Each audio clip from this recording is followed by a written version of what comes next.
Hello, friends, and welcome to this edition of Coming In for a Landing. I am your host, Paul Hudrick, and yet again, the embarrassment of riches of wonderful guests I have been getting recently.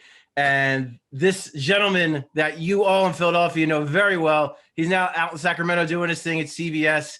And that, of course, is Marshall Harris. Marshall, thank you so much for coming on, man. I appreciate you. Oh, great to be on. Great to talk hoops. Great to be on with you. Thanks for having me. I'm flattered. I'm honored. I'm Oh, humored. please. All of the things. Please. Well, I'm jealous of you right now because I was just out shoveling some snow and some ice. Really, it's just ice. It's not even snow. I was shoveling ice outside. So I'm a little jealous of that Sacramento weather. But but yeah, I definitely want to talk to you a lot about the Kings, the 76ers next opponent, who the Kings are on fire right now. They're playing some great basketball after they started the season a little rough. But off the top, I want to start with Sixers. I want to start with Sixers Nets. And I guess first of all, as the day goes on, you're finding out, all the drama with Kevin Garnett Kevin Durant from Friday night with the coronavirus test and how that leaked into Saturday, him being questionable. Then we find out Kyrie's not playing. He's got a sprained index finger. Was there just a level of disappointment for you going into that game because of how hyped it was and because of everything surrounding those two teams in the East that, we weren't going to get the totality of that matchup? You know, everybody likes a scheduled loss, so to speak, except for the people who are anticipating the actual matchup, who want to see the matchup as a basketball purist. The only fans who like a scheduled loss are the fans of the team that's scheduled to win the game. So I can understand Sixers fans being disappointed because they wanted to see firepower against firepower and see how their guys stack up when they have their fully intact starting lineup, with Tobias Harris and Embiid, Ben Simmons, Curry, and Green.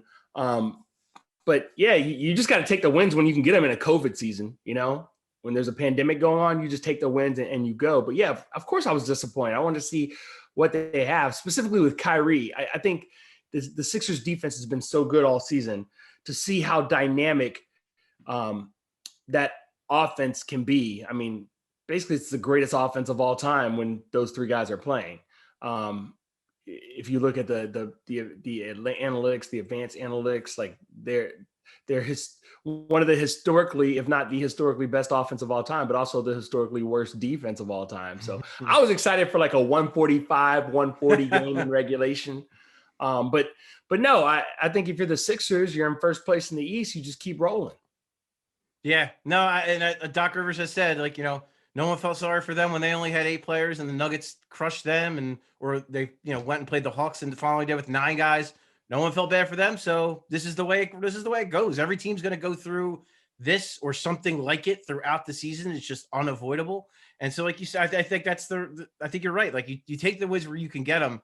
And you brought up an interesting point about like the defensive matchups, because obviously the way Doc was able to do it, he was able to save Ben Simmons in the first half and not have him on James Harden, had Danny Green on him early. Then in the second half, Ben Simmons went on Harden, completely changed the game, and the Sixers kind of ran away.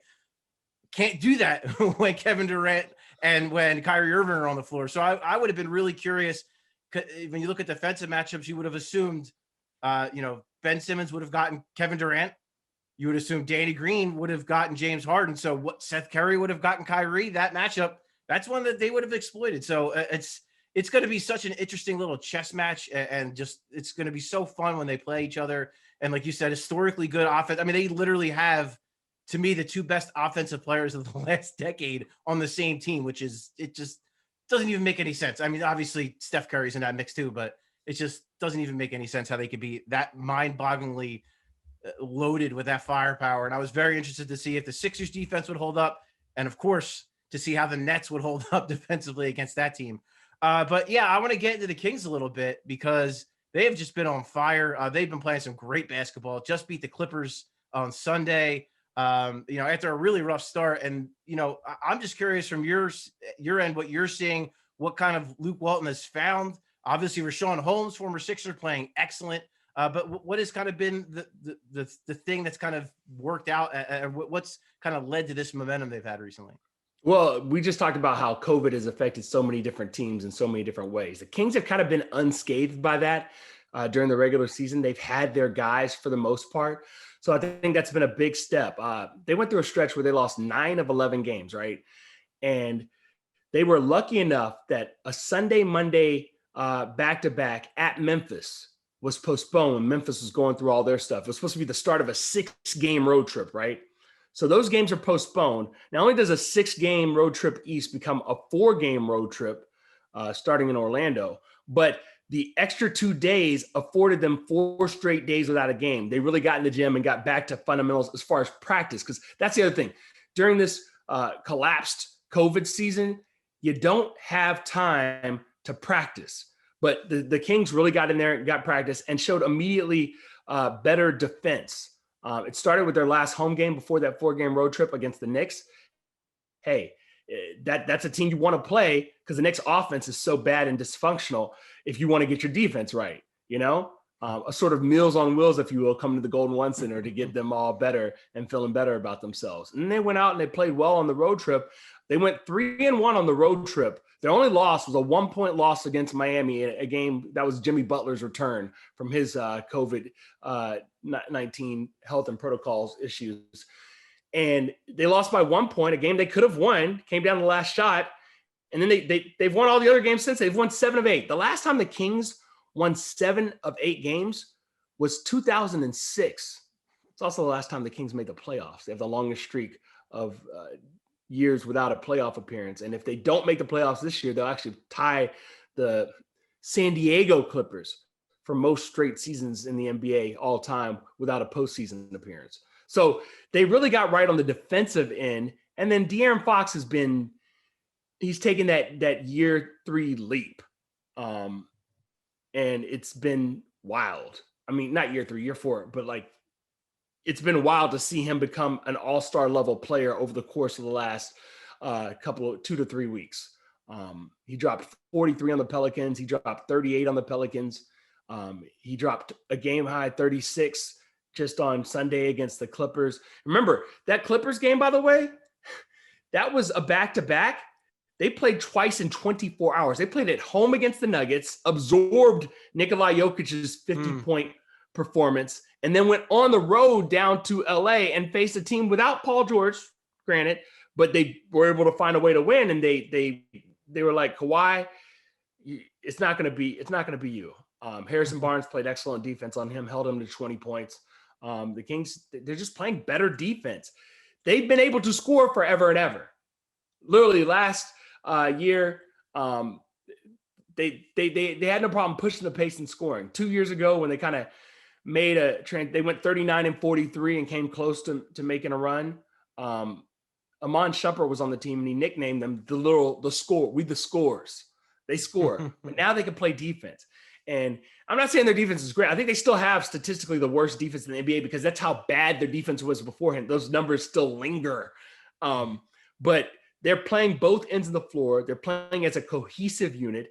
And De'Aaron Fox is the head of the snake. And then Tyrese Haliburton, as the number 12 overall pick, has come in and played like he's been playing in the NBA for years at a high level. And he's, I think they were calling him Captain Clutch because in the fourth quarter, he does damage, like damage, and not what you would expect. I think Rookie of the Year is going to come down to Haliburton, Ball, and it might be closer, more of a toss-up than people want it. Like, Ball's got all the hype, no doubt.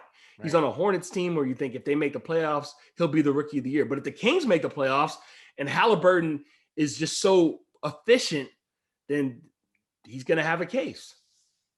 Yeah, like I told you before we started the podcast, so De'Aaron Fox and Tyrese Haliburton are two of my absolute, like, De'Aaron Fox has been for a while from afar, but Haliburton, man, the way he has played, and it's so funny, Marsh, because when I knew he was going to be legit, when he was sitting there for the Knicks, and I was like, oh, the Knicks got to take Haliburton.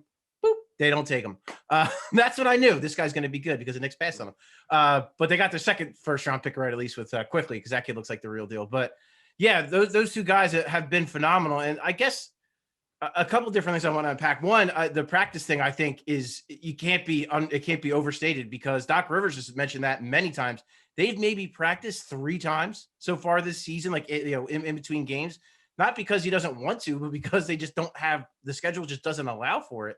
And then on top of it, they had their own COVID issues. So, they haven't had that opportunity. When they've had it, I think it's benefited them greatly, actually, to have that little bit of practice time to just go over things and get some things squared away and get some things right, especially when you have new coach, new system, a bunch of new players in place. It's a lot has changed for them, so they haven't had the chance to kind of get up to speed on a lot of things. And it shows at times, especially to me on the offensive end. Sometimes they just look a little bit like, hey, get the ball to Joel Embiid and 4 guys stand around and hope that he does something because he's been that ridiculous so far this year.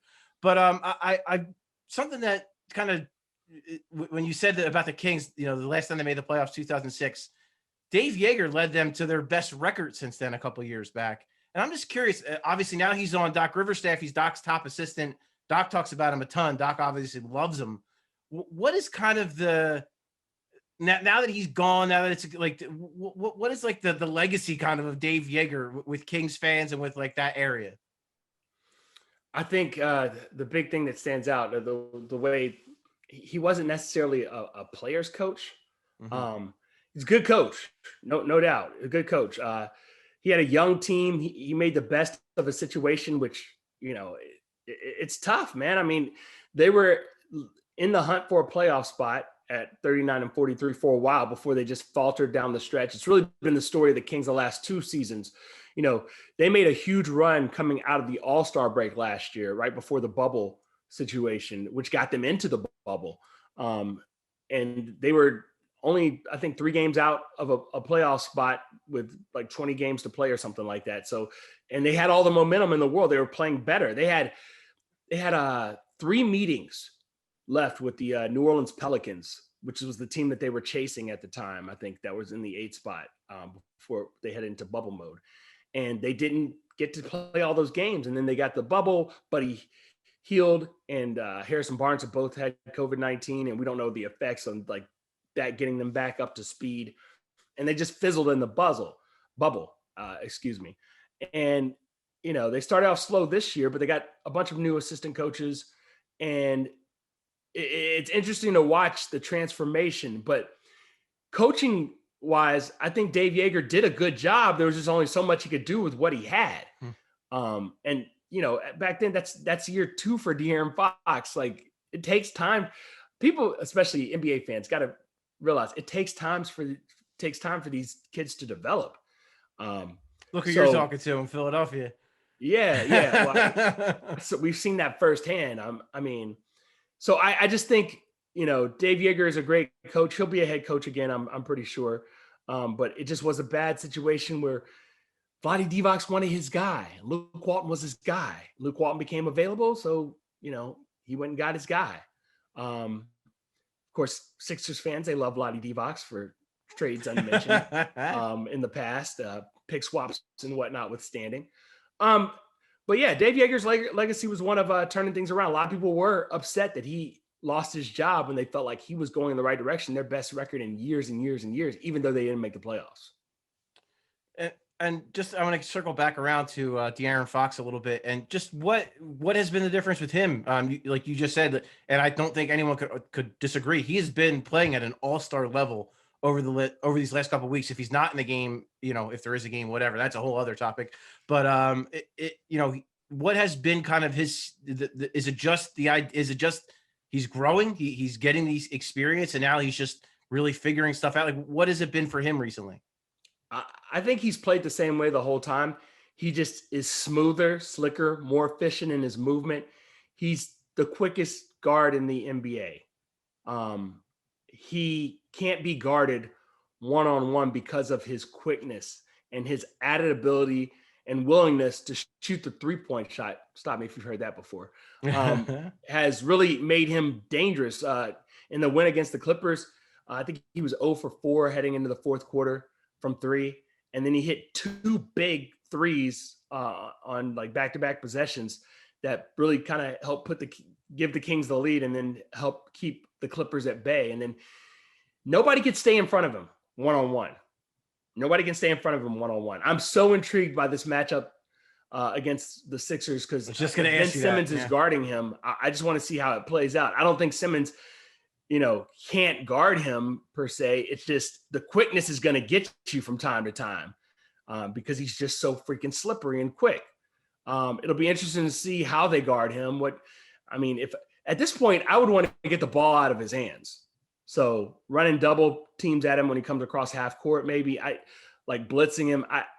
If I was an opposing team, I would get the ball out of De'Aaron Fox's hands, because if he's got the ball in his hands, he's got you exactly where he wants you, exactly where Luke Walton wants you, exactly where De'Aaron Fox's teammates want you. One-on-one on an island, and you're not going to do well on an island, especially if that screen comes on the pick and roll. Problematic for opposition, as they've found out. And in the fourth quarter, he really just does take over. In a win over the Pelicans, he scored 17 points in the fourth quarter. The Pelicans scored 15 as a team, which is a testament to that improved defense by the Sixers in a win that they had. And then in the win Sunday, he scored 14 of his game-high 36 in the fourth quarter. So he's been that dude. How has it looked with him and Haliburton? Because I mean, I've only been able to watch so much Kings because of obvious reasons. But what does it look like with Haliburton and Fox together? You know, they're both more in the point guard, primary ball handler kind of mold, but both of them have been playing excellent. And to your point, both have been playing excellent in the fourth quarter. So what does that kind of dynamic look like when they're both on the floor together? It's funny because I've always said, hey, they need another threat to not only hit a three, but also create plays. So Bogdan Bogdanović last year was that guy. He started alongside De'Aaron Fox, and Buddy Hield came off the bench, and he would come in and be like the primary playmaker. It was between him and Corey Joseph when De'Aaron Fox would go to the bench. Now, the thing with Haliburton is he's coming off the bench. When he's on the floor with De'Aaron Fox, he serves two purposes. Like, he can initiate offense just like Fox can, but he can also, he's been so good at catch and shoot threes.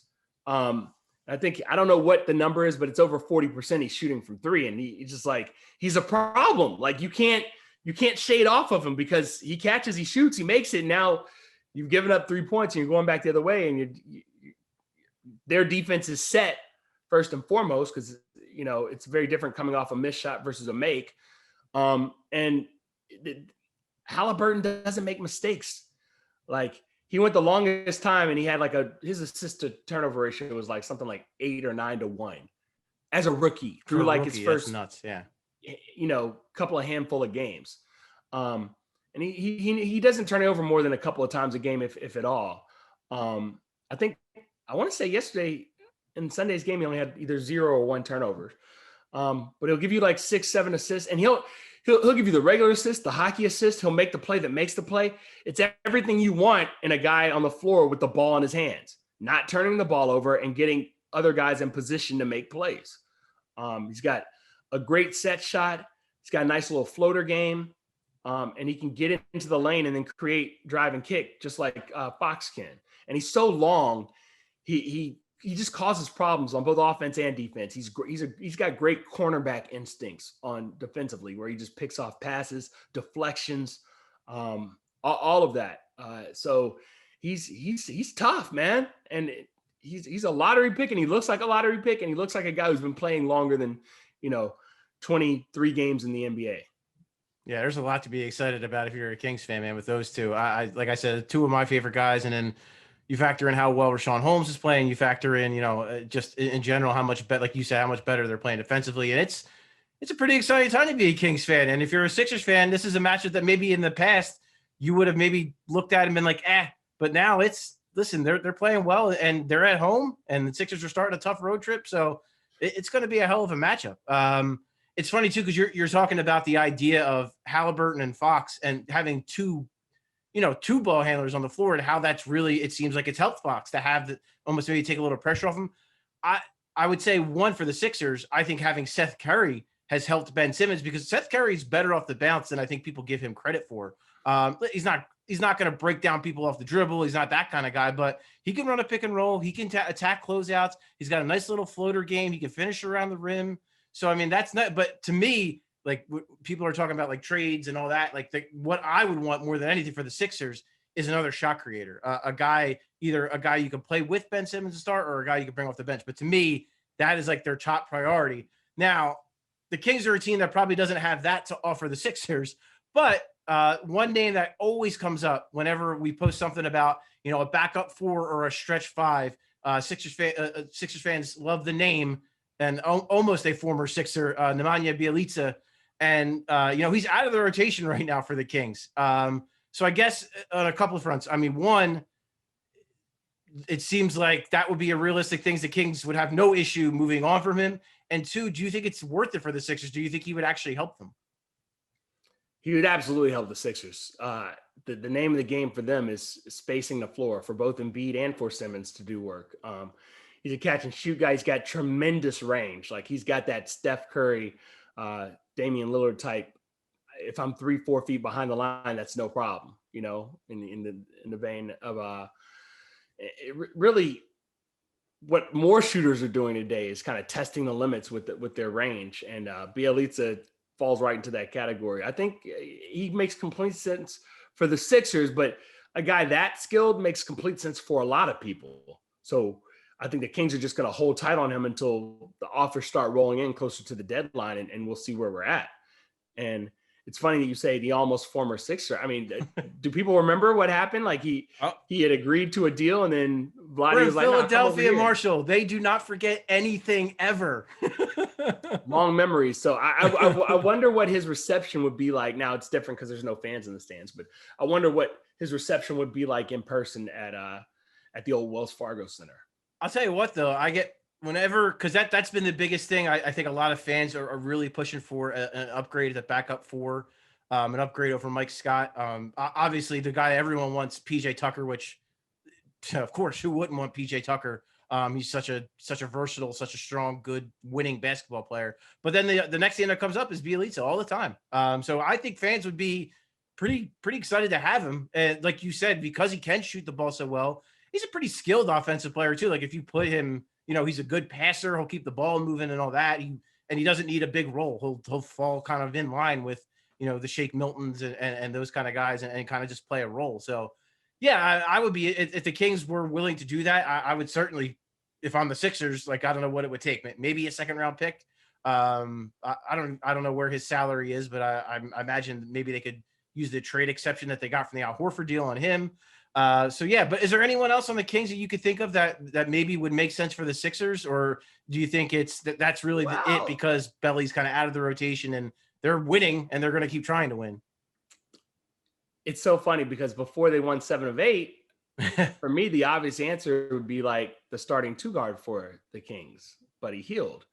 I'm just not sure how he necessarily, not that he wouldn't fit in wherever, because he can clearly space the floor, everything else, but it's just, he's playing at such a high level right now. Like he's playing better defense than he's ever played in his career. He's doing other things. So he had a streak, 87 straight games with a 3-pointer snapped on Saturday against the Nuggets, right? And you're thinking, oh, well, that's not good. He was 0 for. Only thing he hit was like a couple of free throws. But they won the game 1. 2, he led the team in assists, I think was 7. So he's like become this conduit of whatever you need me to do this day. Even if my shot's not following, I'll get it done. And every team can use a guy like that. So I think the Sixers would definitely benefit from his services, specifically as a 3-point shooter, but also maybe just in general, a guy that just wants to win because he's never won in the NBA. The 7 of 8 is like the best stretch almost everybody except Harrison Barnes has had in their NBA careers because they've been on the Kings or they haven't been in the league that long, right. So they like it. That's why they're going to continue to buy in what Luke Walton and his coaching staff, Alvin Gentry, Rex Kalamian, all these guys are given to them because they want to keep winning and they'll do whatever it takes to keep winning. Buddy Hield's the answer, but I'm just so intrigued to see what Sixers fans have to say about the Kings because I know they don't watch the Kings, but they're going to see them tomorrow night. I'm so intrigued to see what they say about them. You know what's funny is you say Buddy Hield, and this offseason, every Sixers fan wanted Buddy Hield desperately. But then they got Seth Curry and Danny Green. They're like, oh, we good on the shooting front. Well, not only that, but the way Tobias Harris has played. I think that's the big, because listen, if they're going to get Buddy Hield, you probably have to move Tobias Harris. Do you do that right now? I'm not so sure you would, because Tobias Harris is playing great. And to you talk about guys playing defense. Tobias Harris has become like, listen, he's not going to be making any all NBA defensive teams anytime soon, but his progression on the defensive end has been unbelievable. Like it's the one thing I have to like. People could say a lot of things about Tobias Harris. Yeah, he probably does make too much money. He's probably not a near max player, but the dude works and he improves on aspects of his game every single offseason. He wasn't a 3-point shooter when he came in the league. Now he's good for 40%. He wasn't a good defender when he came to Philadelphia. Now he's playing really, really well on that end. So it's funny. I do think some of what you said, I do think Seth Curry being here, Danny Green being here is part of it. But I think it's because Tobias Harris is playing so damn well. I think he should be an all-star. I know it's crowded in the East at the forward spot, but I think he should be. And so I think that has another reason why the Buddy Hield obsession with Sixers fan has kind of cooled a little bit because of that. But now I just want to get into the matchup, man. I mean, defensively, it's like you said, I would assume, I shouldn't assume because I don't know. Maybe Doc Rivers again starts Danny Green on De'Aaron Fox just to save Ben Simmons for the second half, save his energy a little bit. And so, and keep the game close. And then when it comes time to do it, then you throw him on Fox. And then, I'm very curious to see how the Kings are going to handle Embiid, him one-on-one with Rashawn Holmes. I'm sure that, that happened in practice quite often. It probably didn't go well for Rashawn, I would imagine. So I'm sure there's going to see some double teams. Just how do you kind of envision the matchup and what matchups really stick out to you is kind of intriguing when you look at Sixers Kings? I think the Kings are going to try to run the Sixers into the ground, which you might think sounds absurd, but last time I checked, Joel Embiid, not all about that up and down, like for real, like over the course of 48 minutes. Remember, they get their legs under them. They're traveling. The Kings are a team that can run for days. Like one thing Rashawn Holmes can do better than Joel Embiid is just run up and down the court. He's built to do that like a gazelle. It'll be interesting what they do with Joel Embiid. Joel Embiid might go for 55 or 60. Listen, because they you know why? Because that's what Joker did on Saturday, and it was fine. They won the game. Are you limiting everyone else? If Tobias Harris doesn't have a good game for the Sixers, they're going to be in trouble. Now, Tobias Harris, high-level player, as you just said, he's been able to score at all three levels in the half court. So it's interesting to see. I guess that would be Harrison Barnes guarding him. And Barnes has been playing, this man's like teetering on a 40, 50, 90 season. That's how good he's been. So I just think if they start Danny Green on De'Aaron Fox, De'Aaron's got to eat early. He's got to be like, I'm about to just have all the food. I don't know who Ben Simmons would be guarding in that case. I guess it would be Harrison Barnes probably, or Buddy Hield. But more like, I would imagine. Yeah, I was going to say, I would imagine Seth would guard Buddy, just run him through screens. And I imagine, Ben would probably get Harrison Barnes. Yeah. So I like that Doc Rivers approach for some matchups. I just think the thing I've seen about the Sixers is the up and down, even within games. Doing really well for stretches, but then being really, really bad for stretches. And I watched that Portland game and I was just like, wow. I mean, I know Ben Simmons didn't play, but no Damian Lillard, no CJ McCollum. Who else was missing? Somebody else was missing for the Nurkic, Collins. Yeah. Keep it going. Keep it going there. The Kings are the type of team that if you have that type of, they're going to score on you at will and just continue to score. And you could be down by 15, 20. And I don't know that the Sixers don't strike me as the type of team that can just roll back on a good offense in that manner. So I would say get Embiid 50 free throws if you can. That should be the Sixers strategy here. Besides Rashawn Holmes, I guess it would be Hassan Whiteside. And I'm old enough to know how that matchup goes 100% of the time, the Embiid Whiteside. So it's like, if Embiid can get Holmes into foul trouble and then Whiteside is his guy, okay, advantage Sixers. But the backcourt matchup, Fox, man, I want to know what they do against Fox. I don't know how have they done. I'm trying to think in my head against elite point guards this season.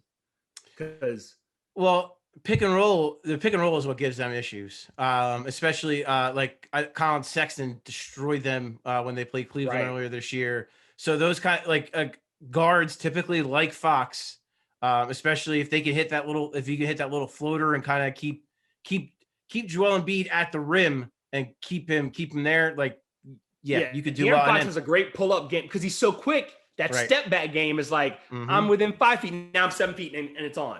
Tyrese Haliburton, great floater game as well. It could be. I'm just intrigued. I'm not predicting who's going to win or anything like that. I'm just intrigued by the matchup overall. One, because the Sixers are elite, one of the NBA's elite teams leading the East coming in. And the other, because the Kings are as hot as any team not playing in Salt Lake City. That they're just that hot right now. Yeah, no, and it's across the board. And you look, I'm curious how then the Kings, I guess Harrison Barnes gets Ben Simmons. I mean, that's not exactly ideal either, especially if Ben Simmons can get out into the open floor. And the one thing I think he's done better recently, you saw it a little bit in that Nets game, is, listen, he had 6 turnovers against the Nets, which was rough. I think a couple of them were offensive fouls, but he's been so much better at not turning the ball over, and he's been so much better at see the rim, see the corners, and that's it. And either he goes in and he attacks the rim, or if he gets the defense sucked in, he'll pass it out to the corners, find either Danny Green or Seth Curry wide open in the corner, or Tobias Harris. So his game has really evolved, I feel. I know people want to freak out because he's not taking jump shots, and they're like, oh, he hasn't improved at all. And it's like, you got to watch the games because he is actually improved a great deal. And then I would say right now, he is one of the top, I would say, 3 best defensive players in the entire NBA right now. I think he is that good and that versatile. But yeah, I am also really intrigued because, it's not going to be an easy day for Seth Curry having to run through screens and chase Buddy Hield all day. It's not going to be, it's Tobias Harris, and I guess Marvin Bagley would be covering Tobias Harris, which is not probably advantage Sixers. I would think get him in the pick and roll a little bit with Embiid, see what happens there. And then the bench, that's probably my bigger concern, is I think that the Kings are just, obviously they have a guy in Bjelica that can't even get off the bench. So clearly they're a little bit deeper than the Sixers in that regard. Shake Milton, that was decent on Saturday, but he's been down a little bit. Furkan Korkmaz is Furkan Korkmaz. He's up, he's down. When he's hot, he's unstoppable. When he's cold, he is ice cold, and he kills you defensively. So a lot of intriguing stuff matchup wise. Yeah, I'm not going to give you a prediction because I think that stuff is corny because it's NBA basketball. There are 72 games, but I think you raised a great point too with the idea of, listen, it's a long road trip for the Sixers. They're coming out to the West Coast. The one thing the Kings do really well, and the one thing that De'Aaron Fox does maybe better than any guard in the NBA, is push the pace and run. So yeah, I agree with you. That's probably their best strategy, is to try to get on top of the Sixers early, run, and then just try to take their hearts early and try to win the basketball game. The other thing I was going to say, though, because you mentioned Ben Simmons getting out and run, one thing defensively that's helped them, and one of the reasons why the defense is so improved over the last few games, turnovers. They just stopped turning the ball over. So if you don't turn the ball over, you can't run on a team. And they turned it over 7 times in their win against the Nuggets. They turned it over 12 times in their win against the Clippers. Those are very – coaches be like, all right, I'm good with that. You're going to have some turnovers, just other team effort. Mistakes are going to be made occasionally. But as long as you're not, north of what I say, like 15, 20 turnovers, you're good. In the win, they gave up 11 points off the 12 turnovers against the Clippers. So obviously they were able to overcome that, and they've been playing better. Like they held the Clippers to 41% shooting. Yeah, no, and turnovers are a big thing too. I mean, look at against the Nets, Embiid and Simmons combined for 11 just between the two of them on Saturday. I don't expect that to happen, but the point is they can be prone to turnovers. They do have issues at times with that. And to your point, if they do that, the Kings are going to take it and they're going to go the other way and they're going to run and they're going to fly. And that's not the game. I agree with you. That is not the game the Sixers want to play, at least not early on against the Kings, and not until at least they have a chance to get their legs and run underneath them and get kind of settled in. So if they turn the ball over early, it could be an ugly night for them. But yeah, Marshall, thank you so much, man. I really appreciate you doing this. I'm going to speak for everybody in Philadelphia when I say we miss the hell out of you over here. Keep kicking ass over there and keep doing your thing, man. I'm again very appreciative for you coming on. I'm very appreciative that you and I have still stayed in touch here and there. So yeah, thanks a lot, man. Thanks for letting me come in for Orlando, man. Anytime you need anything, just let me know. I talk all things hoops being primary here in an NBA only city. But yeah, thanks, Paul, so much for having me. Of course, man. And thank you guys all so much for checking out Coming In for a Landing. Please rate, subscribe, download wherever you get your podcasts. I appreciate you guys so much for checking us out, and I will talk to you next time.